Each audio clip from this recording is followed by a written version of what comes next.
ખેડા જિલ્લાના ડાકોરમાં સીઝરના વધતા જતા ત્રાસ માંડાકોર પોલીસ સ્ટેશન આવ્યું ચર્ચામાં। ખેડા જિલ્લાના ઠાસરા તાલુકાના ડાકોર યાત્રાધામમાં અવારનવાર સીઝરોનો ત્રાસ દિવસે દિવસે વધતો જાય છે। તેને લઈને હમણાં 2 દિવસ અગાઉ કઈ તારીખે થયો હતો બનાવ બન્યો હતો? 3 તારીખે સાંજે બનાવ બનેલ સીઝરો દ્વારા જે અભદ્ર શબ્દોનો ઉપયોગ કરી અને ગાડાગાડી કરી અને જે વાહન ચાલક છે તેમની સાથે ખોટો વ્યવહાર કર્યો હતો। તેને લઈને આપણે જે વાહન ચાલક સાથે વાત કરશું કે તમારી સાથે બનાવ શું બન્યો હતો, કેવી થયું હતું, ક્યાં જતા હતા ને એમનો પરિચય લેશું। બેન, તમારું નામ?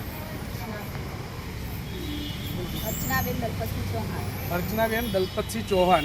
गाम बेन मैडम? पनसोरा। તમારી સાથે શું બનાવ બન્યો હતો મેડમ? તમે અહીંયા મંજીપુરાથી તમે તમારા ઘરે પરત જતા હતા બાઇક લઈને, ત્યારે શું બનાવ બન્યો હતો? હું બાઇક દવા લઈને જતા હતા ત્યારે સિટીવાળા ભાઈ આવ્યા અને એકદમ આગળ આવીને ઊભું રાખી અને પછી એકદમ જ અમારે બ્રેક વાગી તો પડતા પણ અમે રહી ગયા। પછી એમ કે એવી રીતે કહેતા હતા કે નીચે ઉતરે એવું બોલવા મળ્યા અને ગાળો પણ દેવા મળ્યા ખોટી બધી। અને પછી ના ઉતરી ના ને હું એટલે પછી ફરીથી એમને ગાળો દેવા મળી ફરીથી અને પછી બધાને ફોન કરી બધાને ભેગા કર્યા એવું બધું બોલ્યું। બરોબર, પછી તમે આ બધું ગાડાગાડી કર્યા પછી તમે આગળ કોઈને ફરિયાદ આપી છે, કોઈને જાણ કરી હતી આ બનાવ બન્યો હતો? હા, અમે 100 નંબર પર અમે કોલ કર્યો તો એ દિવસ અમે અહીં આવ્યા પણ અમારી ઉપર એફઆઈઆર નથી લીધી।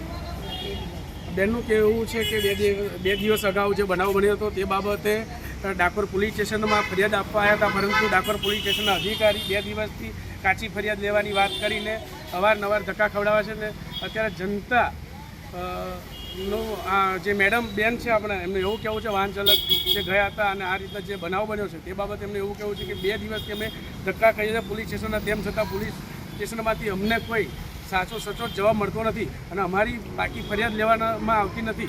શું આ સીઝરો સાથે પોલીસ સ્ટેશનમાં કોઈ કનેક્શન છે કે નહીં તે જોઈ રહ્યું? શું પોલીસ સ્ટેશનના અધિકારી આ સીઝરોને કાયદેસર કાર્યવાહી કરીને આ બેનને ન્યાય અપાવશે કે નહીં?